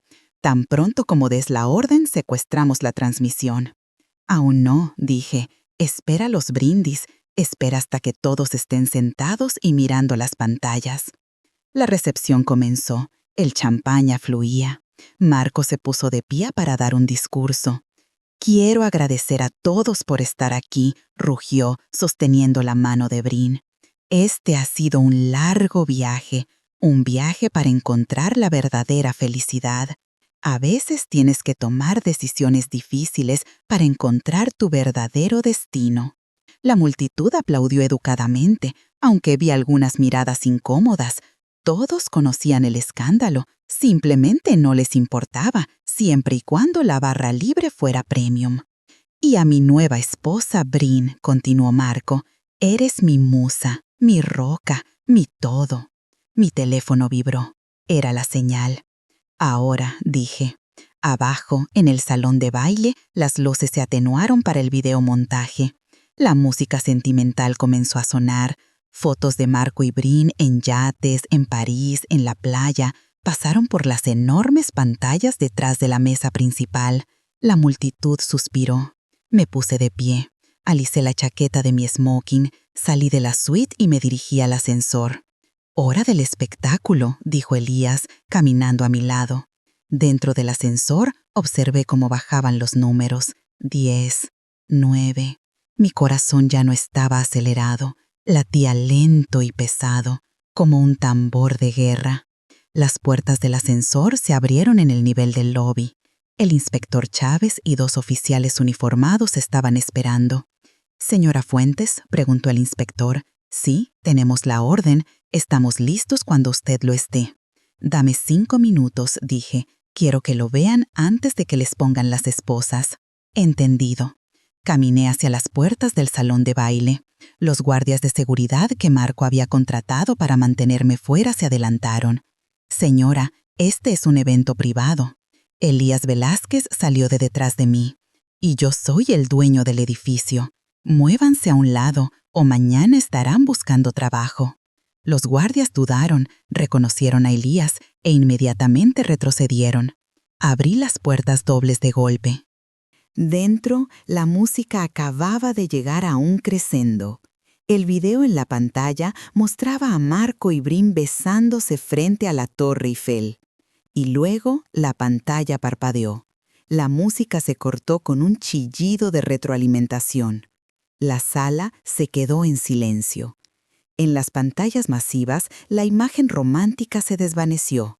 En su lugar apareció una austera hoja de cálculo, números rojos. Y luego un documento, un estado de cuenta de tarjeta de crédito. Nombre, Brin Dubois. Dirección, calle Cedros 124. Mi casa. Compra, anillo de diamantes Tiffany & Company, 25.000 euros, pagado por cuenta corporativa de Sterling Rich. Un murmullo recorrió la multitud. «¿Qué es eso, Brin?» Brin se puso de pie. «Marco, arréglalo, corta la transmisión». «Marco», gritó hacia la cabina audiovisual, «apágalo». Pero el técnico en la cabina era nuestro. No lo apagó. Subió el volumen y entonces mi voz pregrabada resonó por los altavoces. «Hola, Marco. Hola, Brin. ¿Querían una reunión familiar? ¿Querían que todos presenciaran su unión? Bueno, mostremos de qué está realmente construida esta unión». Todas las cabezas giraron, no hacia la pantalla, sino hacia la parte de atrás del salón. El silencio en el gran salón de baile fue absoluto. 300 pares de ojos se giraron en sus asientos para mirarme. Caminé por el pasillo central. Mis tacones hacían clic rítmicamente en el suelo de mármol. El smoking negro me hacía parecer una sombra contra el mar de flores rosas. Marco estaba congelado en la mesa principal. Su rostro se drenaba de todo color. Brin se agarraba la servilleta al pecho. Tenía la boca abierta. Mi madre, Carmen, parecía a punto de tener un derrame cerebral. «Simone», susurró Marco. El micrófono captó su voz temblorosa. «¿Qué estás haciendo?» No me detuve hasta que llegué al centro de la pista de baile, justo enfrente de la mesa principal. Los miré, las personas que habían sido mi mundo, ahora solo figuras pequeñas y asustadas en un escenario. «Estoy aquí para ofrecer un brindis», dije. Mi voz se proyectó claramente, no necesitaba micrófono. Sostuve un control remoto, lo presioné. La pantalla detrás de ellos cambió de nuevo. Esta vez era la cadena de correos electrónicos entre Marco y el investigador privado. «Marco, busca mejor o inventa algo. No puedo permitirme darle la mitad». La multitud jadeó. Vi a inversores, hombres que Marco respetaba, hombres que él necesitaba. Se inclinaron, susurraban furiosamente. «¡Apágalo!», gritó Marco. Se abalanzó hacia la cabina del DJ. «¡Seguridad! ¡Sáquenla de aquí!». «Siéntate, Marco». La voz de Elías Velázquez resonó desde la entrada. «A menos que quieras añadir agresión a tu lista de delitos». Marco se congeló. Vio a Elías, vio a la policía esperando en las sombras cerca de la salida. Esto es falso, chilló Brin. Las lágrimas corrían por su rostro perfectamente maquillado. Está celosa, hackeó el sistema, está loca. ¿Loca? Presioné el control remoto de nuevo. Apareció un nuevo documento, la solicitud de préstamo falsificada para el proyecto de la línea 3. Marco, busca mejor o inventa algo. No puedo permitirme darle la mitad. La multitud jadeó. Vi a inversores, hombres que Marco respetaba, hombres que él necesitaba. Se inclinaron, susurraban furiosamente. «¡Apágalo!», gritó Marco. Se abalanzó hacia la cabina del DJ. «¡Seguridad! ¡Sáquenla de aquí!». «Siéntate, Marco». La voz de Elías Velázquez resonó desde la entrada. «A menos que quieras añadir agresión a tu lista de delitos». Marco se congeló. Vio a Elías, vio a la policía esperando en las sombras cerca de la salida. Esto es falso», chilló Brin. Las lágrimas corrían por su rostro perfectamente maquillado. «Está celosa, hackeó el sistema, está loca». ¿Loca? Presioné el control remoto de nuevo. Apareció un nuevo documento, la solicitud de préstamo falsificada para el proyecto de la línea 3. La que tenía mi firma pegada torpentemente. ¿Es loco el fraude documental, Brin?, pregunté con calma. ¿Es loco el fraude bancario? Porque esos son años en prisión federal. Y adivina, ¿de quién es el nombre en las empresas fantasma que reciben los fondos robados? Presioné de nuevo. Grupo de Inversiones Orión, propietaria Brin Dubois. La señalé. No eres solo un amante, eres una mula. Marco te usó para lavar 3 millones de euros. ¿Te dijo eso? ¿Te dijo que cuando el SAT venga a buscar, vendrán por tu firma? Brin miró a Marco. Sus ojos estaban muy abiertos por el horror. «Marco, ¿dijiste que era optimización fiscal? ¿Dijiste que era legal?» «Cállate, Brin», silbó Marco. «Oh, no lo detengas», dije, sonriendo fríamente. «Deja que lo explique. Deja que le explique a nuestra madre cómo la llama él realmente». Clic. El correo electrónico apareció. Asunto: la vieja. «Marco, solo corta otro cheque para Carmen del fondo. La vieja es codiciosa. Mientras paguemos su condominio, mantendrá a Simón en la oscuridad. Vendería a su propia hija por un presupuesto de remodelación». Carmen hizo un sonido que era mitad gemido, mitad ahogo. Se puso de pie. Sus manos temblaban tan fuerte que derribó su copa de champaña. «Marco, tú me llamaste eso. Después de todo lo que hice por ti, me puse de tu lado, traicioné a mi propia hija por ti». «¿Y qué obtuviste, mamá?», dije, mirándola con lástima. «Un asiento en una boda que está a punto de convertirse en una escena del crimen». Marco miró alrededor de la habitación. Sus ojos estaban frenéticos. Vio su imperio desmoronándose en tiempo real. Vio a los inversores saliendo. Vio a los camareros detenerse a mirar. Vio el final. «¡Firmaste el acuerdo!», gritó, desesperado. «Lo firmaste. Renunciaste a todo. No puedes tocar la empresa». Sección 14, dije simplemente. La píldora venenosa. Si cometiste un delito grave, el acuerdo es nulo. Y todo, la casa, la empresa, los activos, revierte a mí. Las rodillas de Marco se doblaron. Se hundió de nuevo en su silla. «Y Javier», dije, volviendo mi mirada hacia mi hijo, que estaba sentado al final de la mesa. Estaba blanco como un fantasma. Javier me miró aterrorizado. Miró la pantalla. Ahora mostraba sus propios mensajes de texto. «¿VP? ¿En serio? Ok, estoy dentro». «¿Querías ser un hombre de negocios, Javier?», dije suavemente. «Bueno, aquí está tu primera lección. Elige a tus socios con cuidado». Presioné el control remoto por última vez. Se reprodujo un video. Eran imágenes de vigilancia del estacionamiento de la empresa. Mostraba a Marco discutiendo con Brin 2 días antes. Marco en el video. Una vez que tengamos el dinero de Velázquez, votamos al niño. Javier está muerto. No, lo dejamos con la deuda fiscal y nos mudamos a Mónaco. Es demasiado estúpido para darse cuenta. El salón de baile se quedó en silencio. Javier se puso de pie lentamente. Miró a su padre. La adoración de héroe en sus ojos había desaparecido. Fue reemplazada por una comprensión devastadora. «Papá», susurró Javier, «ibas a abandonarme».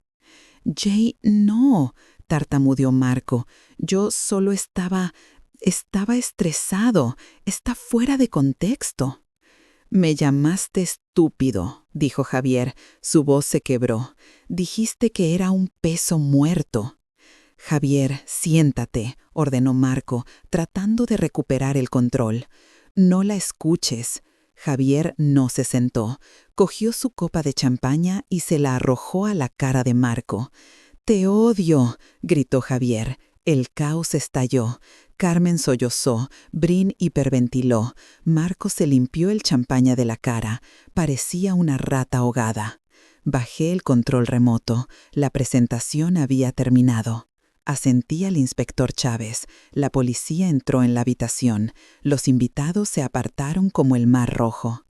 «Marco Sterling», anunció el inspector, «queda usted bajo arresto por fraude bancario, malversación de fondos y falsificación de documentos. Brin Dubois queda bajo arresto por conspiración y lavado de dinero». «No», chilló Brin mientras el oficial le agarraba las muñecas. «Yo no lo sabía, solo soy su prometida. Él me obligó a hacerlo». «Díselo al juez», dijo el oficial, cerrando las esposas de golpe. Marco no gritó, solo me miró fijamente. Mientras le ponían las esposas, me miró a los ojos. «Arruinaste todo», escupió, bruja amargada y vengativa. Caminé más cerca de él. Me paré tan cerca que pude oler sin miedo. «No arruiné nada, Marco», dije, tranquila como un lago congelado. «Solo encendí las luces, y tú solo eres una cucaracha atrapada». Lo arrastraron. Los invitados a la boda se quedaron en un silencio atónito. El único sonido era el llanto de Carmen.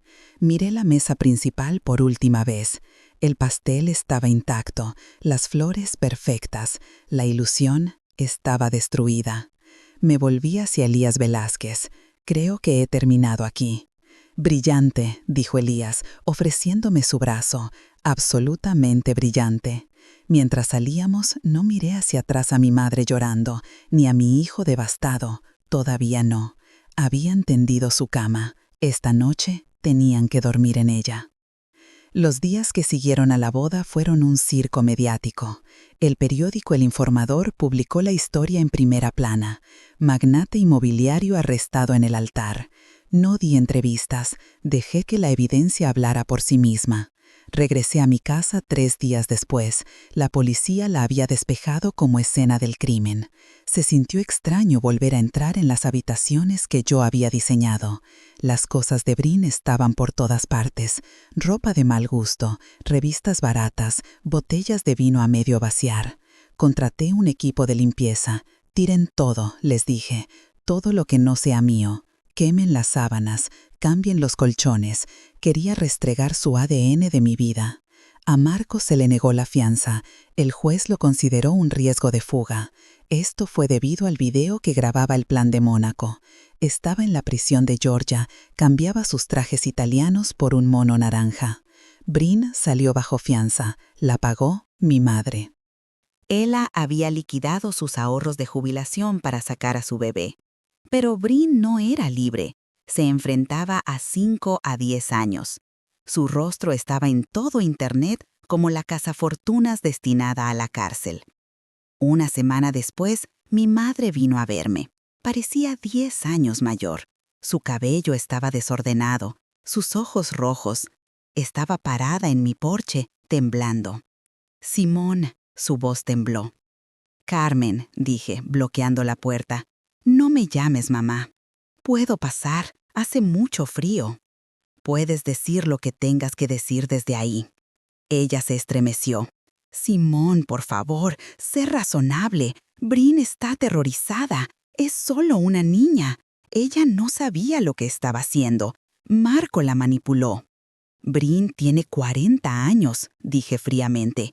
Ella sabía que se acostaba con mi esposo. Sabía que estaba gastando mi dinero. Ella firmó los papeles. Es tu hermana, gimió Carmen. Su dolor se convirtió en el familiar veneno familiar. No puedes dejar que vaya a prisión. Tienes que retirar los cargos. Dile al fiscal que fue un malentendido. No fue un malentendido, fue un delito grave. Si haces esto, silbó Carmen, no eres mi hija. Estás destruyendo a esta familia. Me reí. Fue un sonido ligero y liberador. Carmen, tú destruiste a esta familia hace 20 años. Fue cuando decidiste que Brin era la princesa y yo era la sirvienta. No has venido a disculparte, has venido a pedirme que lo arregle de nuevo. ¿Quieres que seas el chivo expiatorio por última vez para que Brin pueda quedar libre? Ella es delicada, es una criminal, y tú eres una cómplice. Vi los cheques que Marco te escribió, honorarios de consultoría. Aceptaste dinero para ayudarlos a manipularme. Carmen palideció. No voy a presentar cargos contra ti, Carmen, dije. No porque te ame, sino porque no quiero la vergüenza de ver la foto de tu ficha policial. Pero estás muerta para mí. No me llames, no vengas aquí. Si necesitas dinero, pregúntale a Brin. Hice una pausa. Oh, espera, está en bancarrota. Cerré la puerta en su cara. Miré en la cámara de seguridad. Ella se quedó allí, golpeaba la puerta, gritaba mi nombre. Luego sus hombros se encorvaron. Se fue caminando. Me dolió, por supuesto que dolió, pero fue el dolor de sacar una astilla, agudo, luego alivio. Luego estaba Javier. No había llamado, no había venido. Sabía que estaba durmiendo en el sofá de un amigo. Esto fue porque las autoridades habían confiscado el penthouse y el Porsche. Esperé.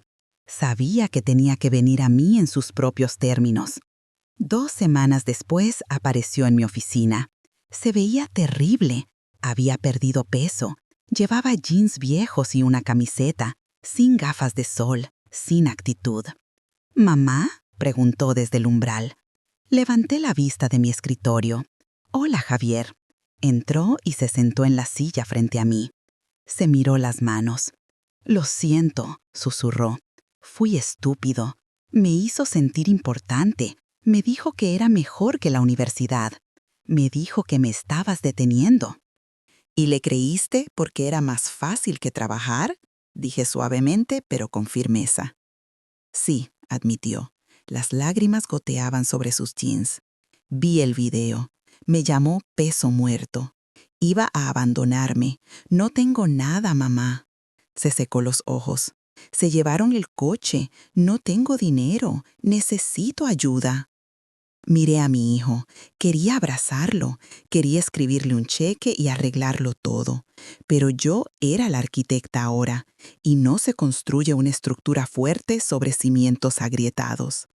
Te amo, Javier, dije, pero no te voy a dar dinero.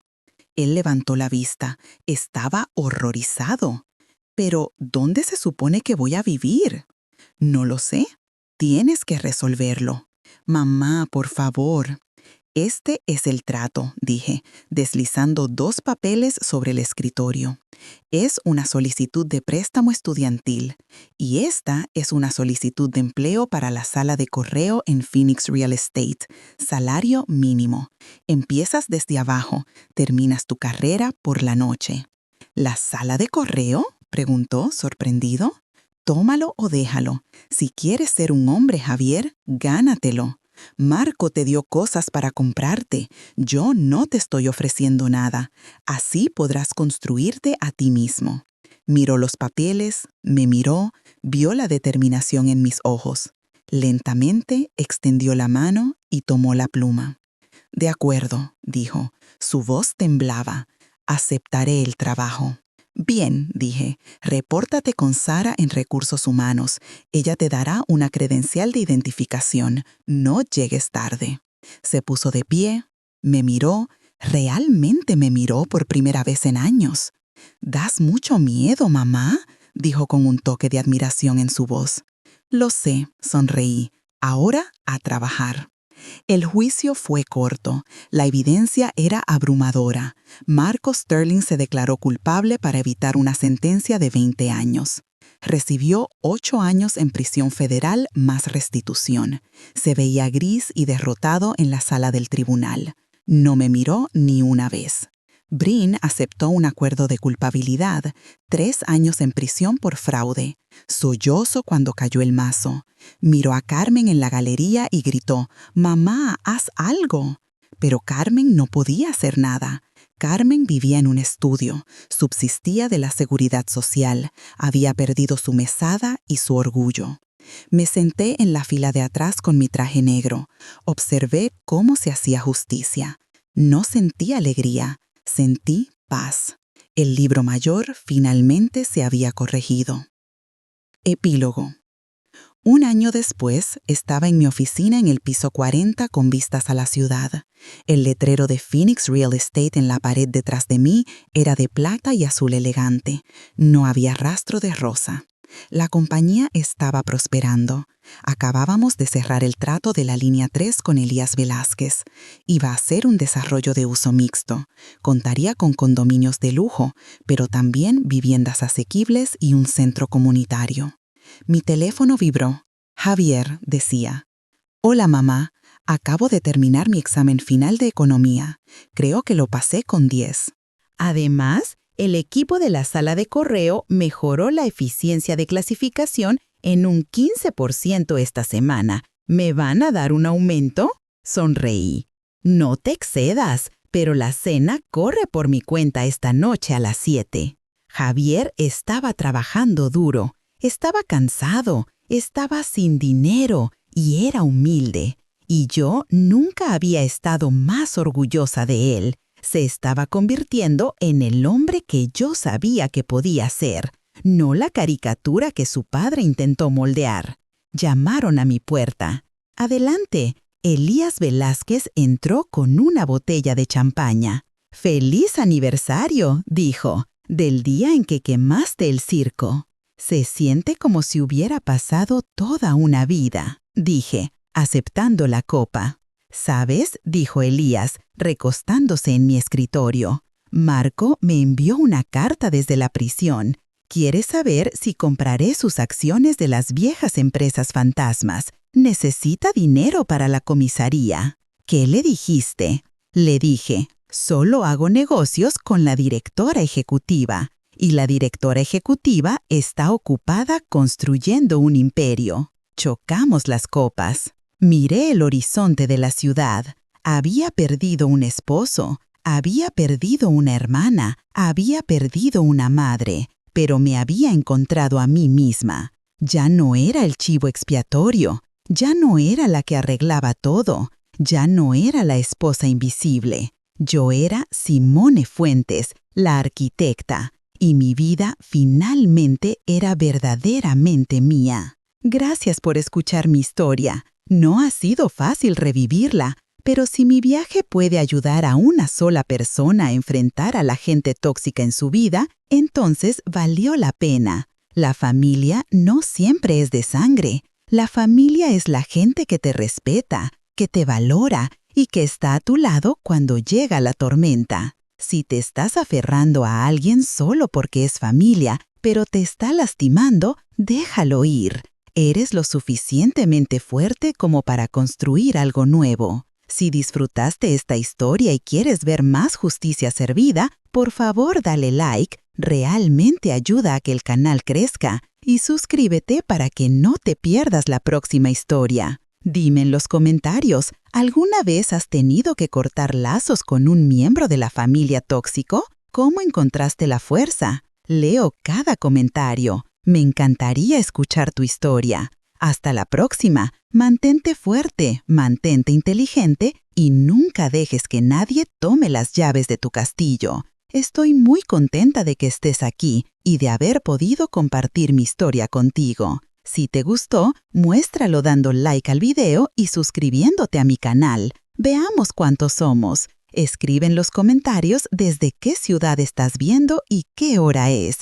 Tengo tanta curiosidad por saber desde dónde sintonizan todas estas personas maravillosas. Si quieres apoyarme un poco más, también puedes enviar una pequeña donación. Comparto nuevas historias de vida para ti todos los días y ahora aparecerán 2 de mis historias más populares en la pantalla para que puedas elegir qué ver a continuación.